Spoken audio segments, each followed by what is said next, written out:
Dan malahan jadi lebih terkenal dan kadang lebih sukses daripada karir sang orang tua. Wah, itu dia tadi ya beberapa deretan selebritinya. Dan tentunya kami masih punya berita-berita lainnya nih pemirsa akan menemani sore hari pemirsa semua nih di rumah. Kali ini ketemu aku, Veronica Twins. Dan tuh lato-lato semua ya. Kan sampai aku tuh bingung tadi awalnya lato-lato apa. Ternyata lato-lato itu kan bahasa Italia ya pemirsa ya. Dan itu lagi happening banget. Tapi nih harus hati-hati buat pemirsa yang mungkin punya anak kecil lagi suka main ini. Ini ada satu kejadian yang kurang mengenakan nih. Sehingga harus terluka gitu ya dan harus dibawa ke rumah sakit. Dan ada juga berita dari Kaesang nih yang lagi ini dari Aldira Herani. Kita tahu ya kemarin juga lagi disoroti banget, semuanya turut mendoakan untuk kesembuhan Indra Bekti. Dan alhamdulillah nih responnya makin membaik ya Kak ya.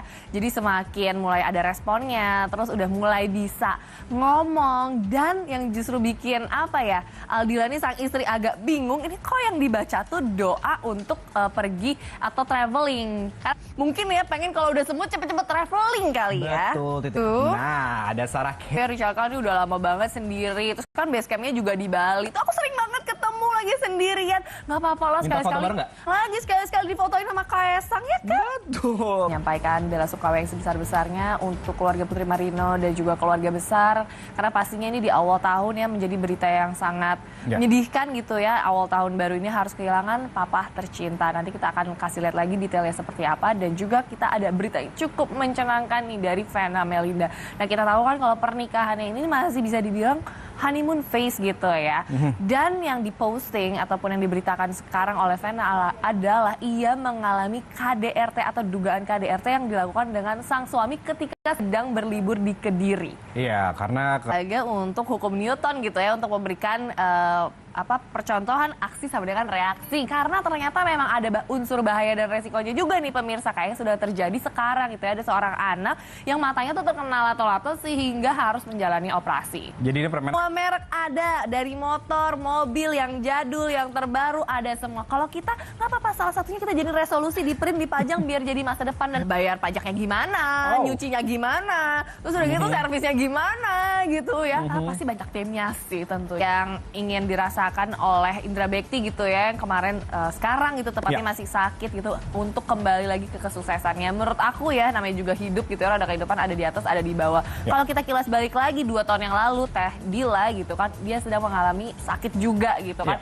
dimana Indra Bekti sampai rela-rela gitu kan nyewa apartemen supaya Teh Dila ini nggak tambah sakit karena sakitnya di paru-paru, biar nggak naik turun tangga. Ternyata 2 tahun kemudian kembali diuji Teh Dilanya gitu kan, suaminya yang sakit Indra Bekti. Dan sekarang terlihat kalau memang suami istri ini saling mencintai walaupun senang apapun sedih. Dan kalau cari pasangan hidup harusnya seperti itu pemirsa ya. Jangan yang KDR. Untuk melaksanakan hal ini dan nilai apa sih yang ingin diturunkan ke sang anak dengan mengajaknya ke panti tunanetra tersebut, kita akan sampaikan kepada pemirsa semua. Makanya jangan kemana-mana, tetap di keindahan dan kesuksesan apabila tidak dibagi ke yang lain. Karena kebahagiaan yang paling utama itu adalah ketika kita bisa berbagi gitu kan.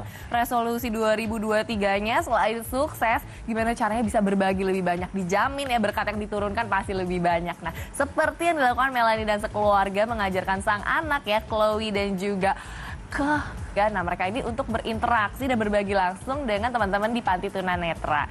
Jangan salah ya, walaupun punya kekurangan tunanetra, tapi mempunyai bakat-bakat yang luar biasa loh. Betul. Kurang posting sama keluarga tuh kayak kenapa nih rumah tangganya, jarang posting sama suami, kenapa nih sama suaminya. Padahal kan ya kalau waktu itu ya kan lagi pada kepisah gitu ya, satu di Australia, satu di Jakarta. Tapi ketika mereka sudah reunited lagi nih, sekarang bisa menjalankan tradisi keluarga dengan berbagi. Seperti apa sih kehangatan dari acara tersebut? Langsung aja kita lihat di tayangan berikut ini. Tahun yang lalu itu kan berarti Tiko masih sekitar usia 4-5 tahun gitu ya, masih balita. Tapi di usianya tersebut bukan dari sang orang tua yang mengurusi dia, tapi dia yang harus mengurus sang orang tua gitu, sang ibunda. Jadi ini bukanlah tugas yang mudah gitu ya buat seorang anak kecil, tapi dia bisa besar tumbuh kembangnya itu menjadi remaja yang sopan, santun. Sehingga ini juga yang memukau dari Bunda Ashanti.